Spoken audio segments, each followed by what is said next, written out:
When the borders of Pakistan were drawn in 1947, they created a bizarre geographic reality. The country was split into two completely separate territories, West and East Pakistan, separated by 1,000 miles of Indian land.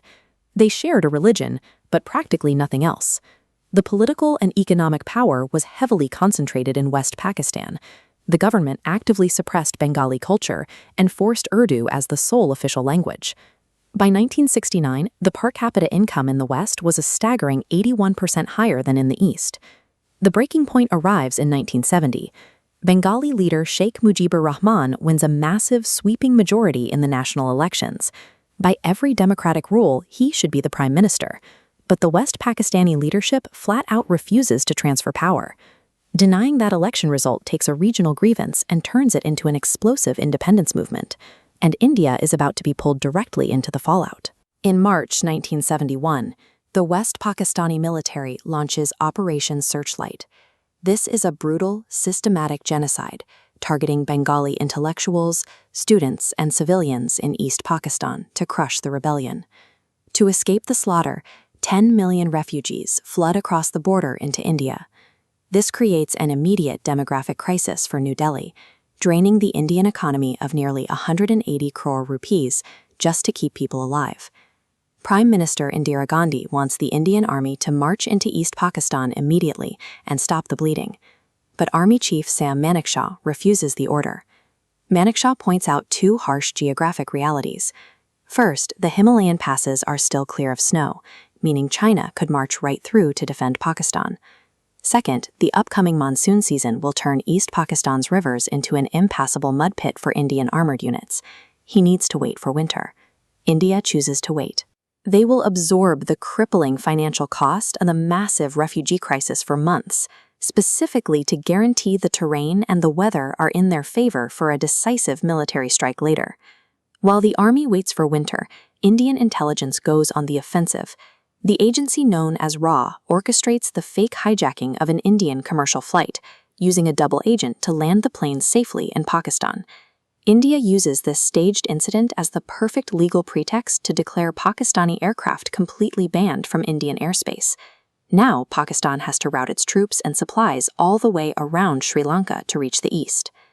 On the ground, India begins secretly arming and training local Bengali fighters known as the Mukti Bahini. These guerrillas launch devastating hit-and-run sabotage operations, eventually sinking over 100,000 tons of Pakistani shipping in a single night. Between the airspace blockade and the guerrilla sabotage, Pakistan's logistical spine is effectively broken months before a formal declaration of war. On the global geopolitical board, India faces a massive threat. U.S. President Richard Nixon is actively funneling weapons to Pakistan to help build a back-channel relationship with China, entirely ignoring the genocide happening in the East. To counter this, Indira Gandhi plays a massive diplomatic card in August 1971. She signs a 20-year treaty of peace and cooperation with the Soviet Union. This treaty acts as an invisible shield over the entire region. It sends a clear message to Washington and Beijing. If you send your militaries to help Pakistan, you will automatically trigger a direct confrontation with Moscow. By December, the Himalayan passes finally freeze over.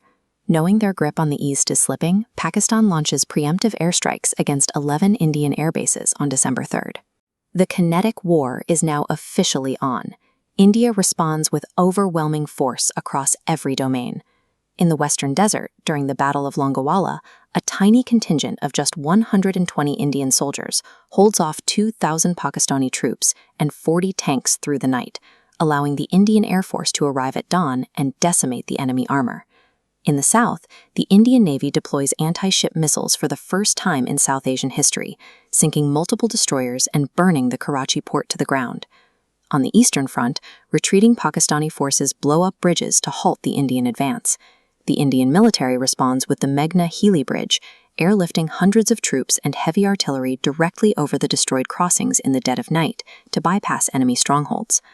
By pushing relentlessly across the desert, the sea, and the sky at the exact same time, India systematically dismantles the Pakistani military apparatus in less than 2 weeks. Desperate to save their ally, the United States tries one final intimidation tactic.